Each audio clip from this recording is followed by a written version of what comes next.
जय हिंद, वंदे मातरम। आप सभी का बहुत बहुत स्वागत है सक्सेस वर्ल्ड एमसीक्यू चैनल पर।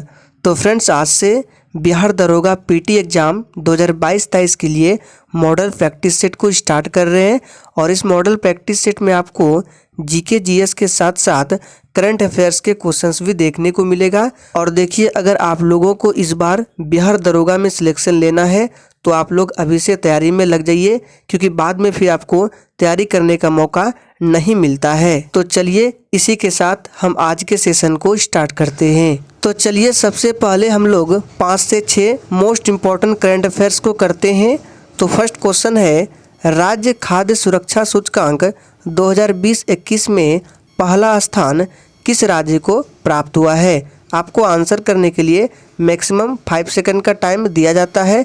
अगर आप लोगों को किसी भी प्रश्न का आंसर आता है तो आप लोग कमेंट बॉक्स में अपना अपना आंसर जरूर करेंगे। तो देखिए, ये जो सूचकांक है 3 श्रेणियों में जारी किया गया है, बड़े राज्यों के श्रेणी में, छोटे राज्यों के श्रेणी में और तीसरा केंद्र शासित प्रदेशों के श्रेणी में। बात करते हैं बड़े राज्यों के श्रेणी में, प्रथम स्थान पर गुजरात है, दूसरे स्थान पर केरल है और तीसरे स्थान पर तमिलनाडु है। और बड़े राज्यों के श्रेणी में बिहार का जो स्थान है वो 20वां स्थान है, याद रखना है। अब बात करते हैं छोटे राज्यों के श्रेणी में, फर्स्ट स्थान पर आपका गोवा है, दूसरा मेघालय है और तीसरे स्थान पर मणिपुर है। और केंद्र शासित प्रदेशों के श्रेणियों में जम्मू कश्मीर पहले स्थान पर, दूसरे स्थान पर अंडमान निकोबार और तीसरे स्थान पर दिल्ली है।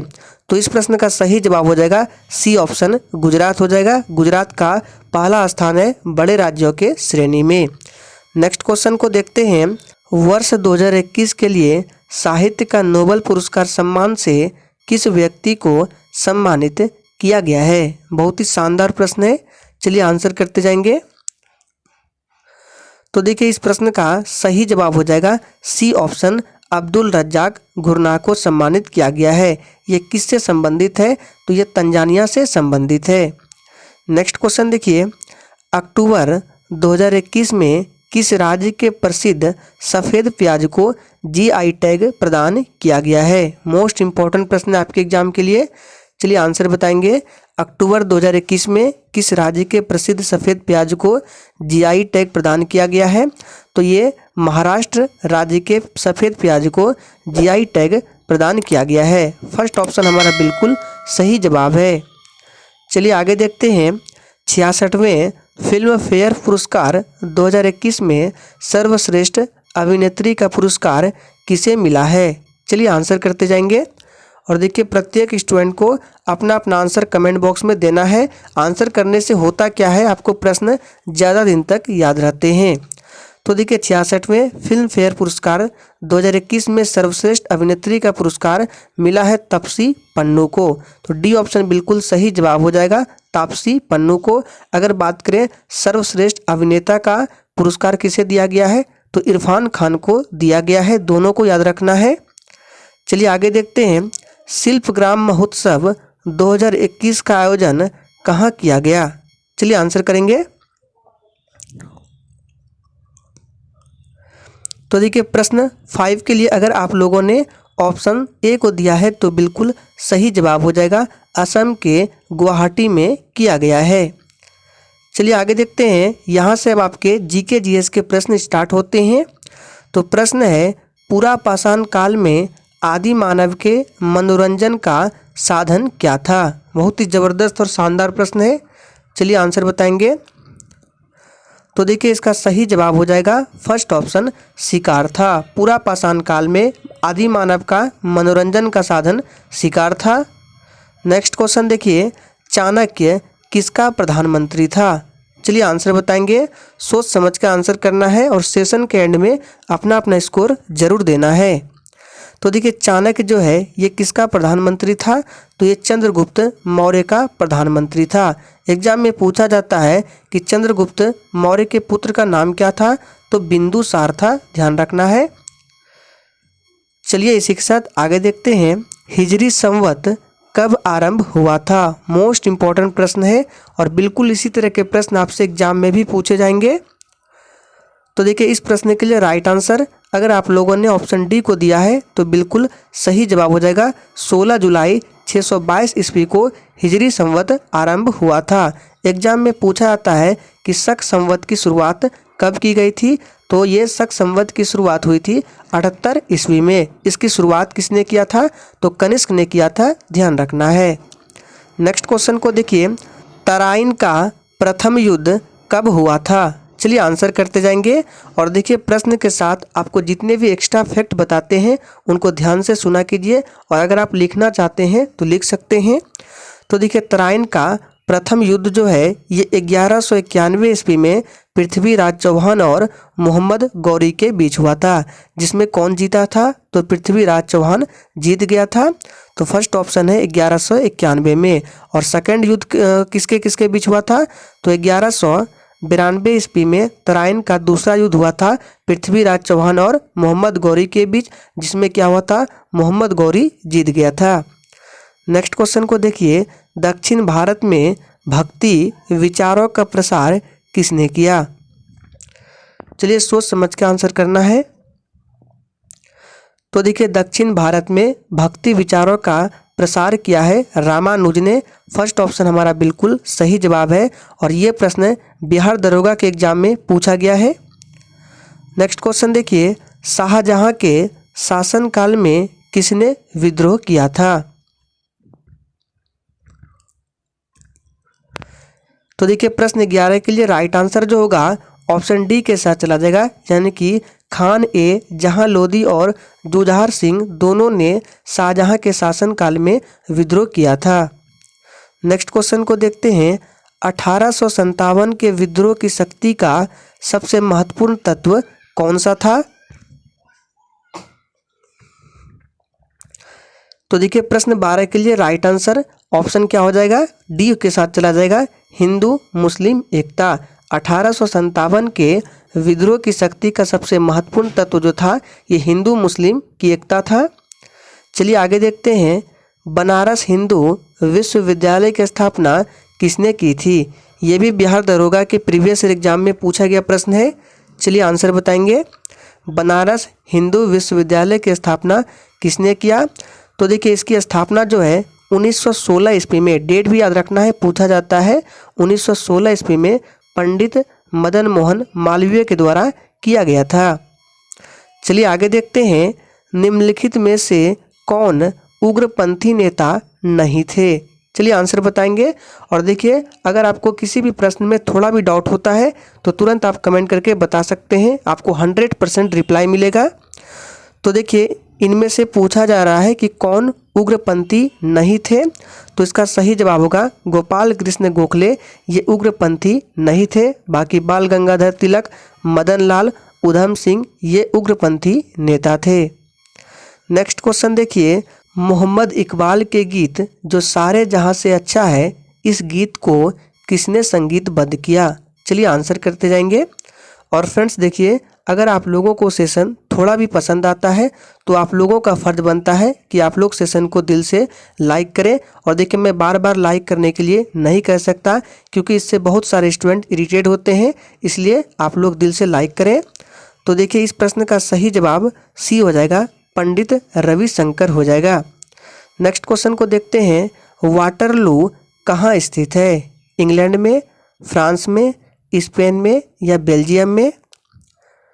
तो देखिए वाटरलू जो है ये आपका बेल्जियम में स्थित है। डी ऑप्शन हमारा बिल्कुल सही जवाब है। नेक्स्ट क्वेश्चन देखिए, ईस्ट इंडिया कंपनी एक छत्र राज्य को कब ब्रिटिश हुकूमत के नियंत्रण में लाया गया था।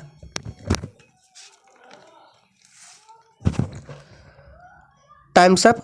तो देखिए इसे लाया गया था 1773 के रेगुलेटिंग एक्ट के अंतर्गत। तो सी ऑप्शन सही जवाब होगा 1773।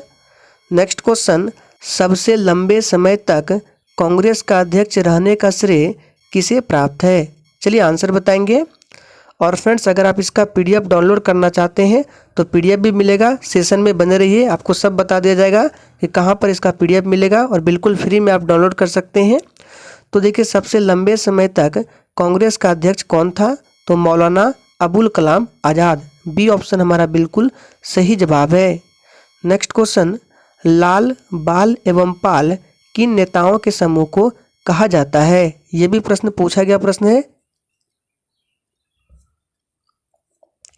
तो देखिए लाल, बाल एवं पाल जो है ये किन नेताओं के समूह को कहा जाता है? तो लाला लाजपत राय, बाल गंगाधर तिलक और बिपिन चंद्र पाल का ये नाम है। नेक्स्ट क्वेश्चन देखिए, टुंड्रा प्रकार की जलवायु का दूसरा नाम क्या है? बहुत ही शानदार प्रश्न है। चलिए आंसर बताएंगे। टुंड्रा प्रकार की जलवायु का दूसरा नाम क्या है? तो दूसरा नाम इसका है ध्रुवीय जलवायु। डी ऑप्शन हमारा बिल्कुल सही जवाब है, ध्रुवीय जलवायु। नेक्स्ट क्वेश्चन, कांगो प्रजातांत्रिक गणतंत्र का प्रारंभिक नाम क्या था?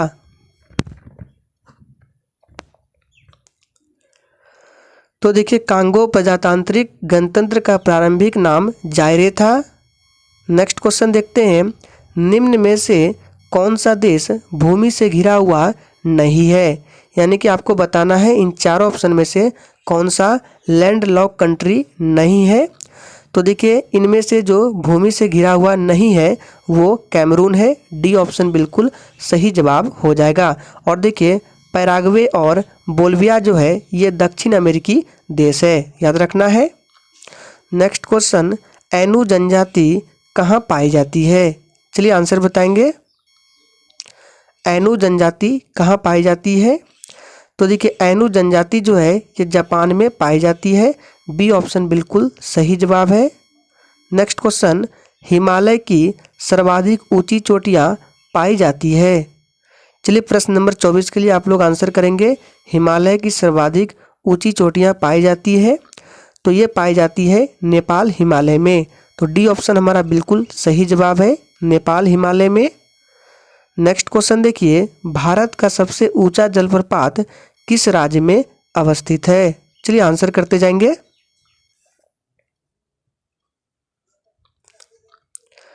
तो देखिए भारत का सबसे ऊंचा जलप्रपात कौन सा है?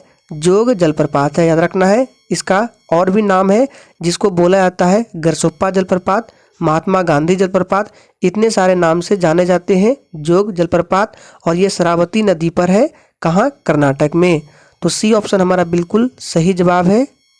नेक्स्ट क्वेश्चन देखिए, भारत में सबसे कम वर्षा वाला स्थान कौन सा है? फटाफट से आंसर करते जाएंगे। तो देखिए भारत में सबसे कम वर्षा वाला स्थान लेह है, फर्स्ट ऑप्शन सही जवाब है। और सबसे अधिक वर्षा वाला स्थान जो है ये मौसिनराम है।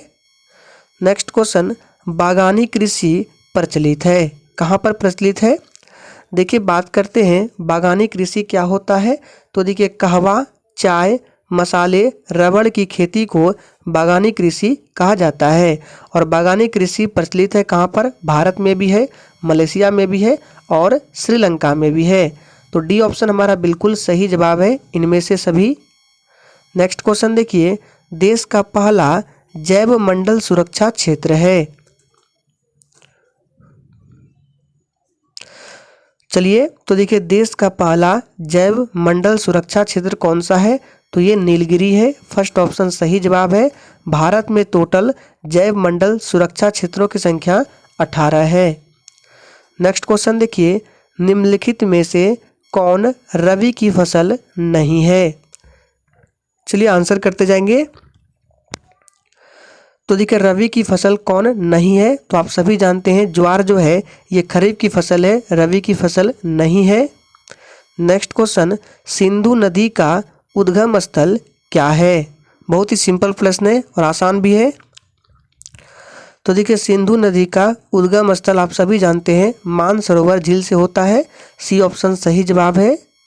नेक्स्ट क्वेश्चन, भारत के कितने प्रतिशत लोग कृषि पर आश्रित है? फटाफट से आंसर करते जाएंगे। भारत के कितने प्रतिशत लोग कृषि पर आश्रित है? तो याद रखना इसका सही जवाब है 65%। इसको डायरेक्ट याद रखिए, पूछा जाता है। नेक्स्ट क्वेश्चन, भारत के पूर्वी तट में प्राकृतिक बंदरगाह कौन सा है? चलिए तो देखिए अगर बात करें भारत के पूर्वी तट बंदरगाह की तो कोलकाता है, पारादीप है, विशाखापट्टनम है, चेन्नई है, एन्नौर है और तूतीकोरिन है। लेकिन यहाँ पे आपको प्राकृतिक बंदरगाह बताना है तो ये हो जाएगा विशाखापट्टनम। डी ऑप्शन बिल्कुल सही जवाब है। और आपको जितने भी पूर्वी तट के बंदरगाह बताए गए उनको लिख लीजिए, पूछा जाता है। नेक्स्ट क्वेश्चन देखिए, संविधान के किस अनुच्छेद में कहा गया है कि प्रत्येक राज्य प्राथमिक स्तर पर मातृभाषा में शिक्षा प्रदान किए जाने के लिए पर्याप्त सुविधाएं उपलब्ध कराएगा? ये किस अनुच्छेद के तहत कहा गया है?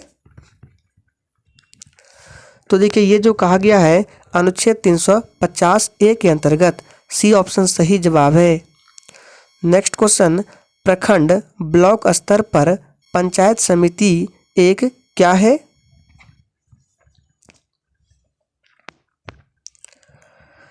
तो देखिए प्रखंड ब्लॉक स्तर पर पंचायत समिति का एक प्रशासनिक प्राधिकरण है। तो फर्स्ट ऑप्शन हमारा बिल्कुल सही जवाब है।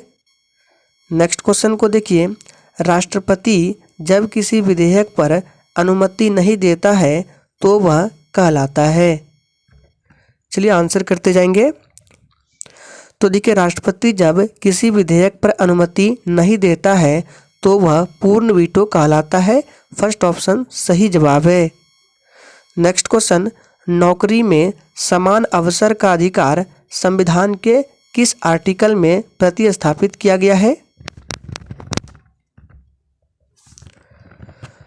तो देखिए समान अवसर का अधिकार जो है ये आर्टिकल हो जाएगा किससे संबंधित है? तो आर्टिकल 16 से संबंधित है। आप लोग नीचे कमेंट करके बताएंगे कि आर्टिकल 17 में क्या है। देखते हैं कितने बच्चे इसका आंसर करते हैं। नेक्स्ट क्वेश्चन, इनमें से कौन राजकीय भाषा नहीं है? चलिए प्रश्न नंबर 37 के लिए आप सभी आंसर बताएंगे। इनमें से कौन राजकीय भाषा नहीं है? तो देखिए भारतीय संविधान के 8वीं अनुसूची में आप सभी जानते हैं 22 भाषाओं का उल्लेख किया गया है, जिसमें आपका राजस्थानी नहीं आता है। सी ऑप्शन सही जवाब है। नेक्स्ट क्वेश्चन, भारतीय संविधान निर्मित हुआ था? चलिए आंसर करते जाएंगे। आपको बताना है भारतीय संविधान कितने समय में बनकर तैयार हुआ था। तो समय है 2 वर्ष 11 महीने 18 दिन। फर्स्ट ऑप्शन हमारा बिल्कुल सही जवाब है। नेक्स्ट क्वेश्चन, भारत के द्वितीय राष्ट्रपति कौन थे? चलिए आंसर करते जाएंगे। तो देखिए भारत के द्वितीय राष्ट्रपति कौन थे? तो आप सभी जानते हैं ये थे सर्वपल्ली राधाकृष्णन। नेक्स्ट क्वेश्चन को देखिए, नियंत्रक एवं महालेखा परीक्षक के कार्यों का निरीक्षण कौन समिति करती है? चलिए आंसर करते जाएंगे। तो देखिए ये करती है लोक लेखा समिति। बी ऑप्शन बिल्कुल सही जवाब है। लोक लेखा समिति में टोटल 22 सदस्य होते हैं, जिसमें से 15 सदस्य जो है लोकसभा से होते हैं और 7 सदस्य जो है राज्यसभा से होते हैं। और प्राक्कलन समिति में कुल सदस्यों की संख्या 30 होती है, जिसमें राज्यसभा से एक भी सदस्य नहीं होते हैं। चलिए आगे देखते हैं, भारत में आधुनिक प्रणाली से जनगणना कराने का प्रथम प्रयास कब किया गया? चलिए आंसर बताएंगे।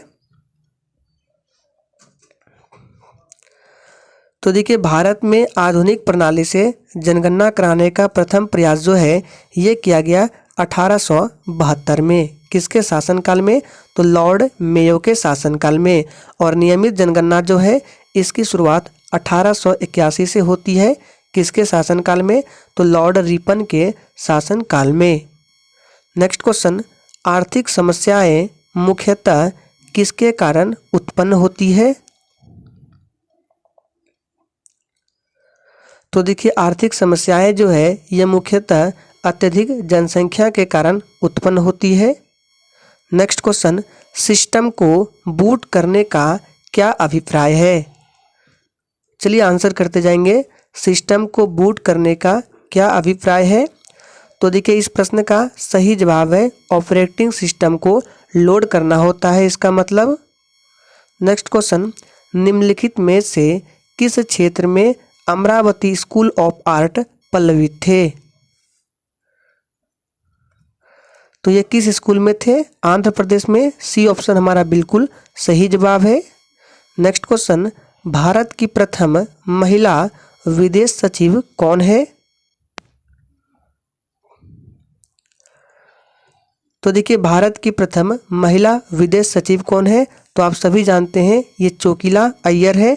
बी ऑप्शन हमारा बिल्कुल सही जवाब है। और फ्रेंड्स, बहुत ही जल्द हम लोग बिहार दरोगा के एग्जाम में अभी तक जितने भी प्रश्न पूछे गए हैं, हिस्ट्री के, पॉलिटी के, ज्योग्राफी के, साइंस के, उन सभी को अलग अलग वीडियो में कवर करने वाले हैं। तो अगर आप चैनल पर पहली बार आए हैं तो चैनल को सब्सक्राइब करके साथ में बेल आइकन को प्रेस कर लें, ताकि आपसे एक भी इम्पोर्टेंट सेशन मिस ना हो। चलिए आगे देखते हैं, संतोष ट्रॉफी का संबंध किस खेल से है? और ये भी प्रश्न आपके बिहार दरोगा के एग्जाम में पूछा गया है। तो देखिए, संतोष ट्रॉफी का संबंध जो है ये फुटबॉल से है। नेक्स्ट क्वेश्चन, निम्नलिखित में से किस देश के मुसलमानों की जनसंख्या सर्वाधिक है? चलिए आंसर बताएंगे। तो देखिए, किस देश में मुसलमानों की जनसंख्या सर्वाधिक है? तो वह देश इंडोनेशिया है। नेक्स्ट क्वेश्चन, विश्व में कौन सा शहर वर्जित शहर के नाम से जाना जाता है?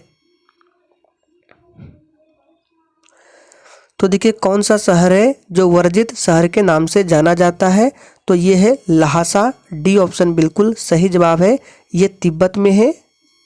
नेक्स्ट क्वेश्चन, नाविकों द्वारा समुद्र में दिशा का पता लगाया जाता है। चलिए आंसर बताएंगे 49 नंबर के लिए। तो इसका सही जवाब होगा, नाविकों द्वारा समुद्र में दिशा का पता मेरिनर कंपास द्वारा लगाया जाता है। आज के सेशन का आखिरी प्रश्न है, बल का सूत्र प्राप्त होता है न्यूटन के किस नियम से? चलिए आंसर बताएंगे। तो देखिए, बल का सूत्र प्राप्त होता है ये न्यूटन के द्वितीय नियम से। क्या होता है बल बराबर? तो फोर्स इज इक्वल टू होता है m इंटू ए होता है, ध्यान रखना है। तो देखिए, आज के मॉडल प्रैक्टिस सेट में 50 इंपॉर्टेंट प्रश्नों को रखा गया था और आने वाले समय में प्रश्न की संख्या को और बढ़ाया जाएगा। तो आज के लिए इतना ही, तब तक के लिए जय हिंद।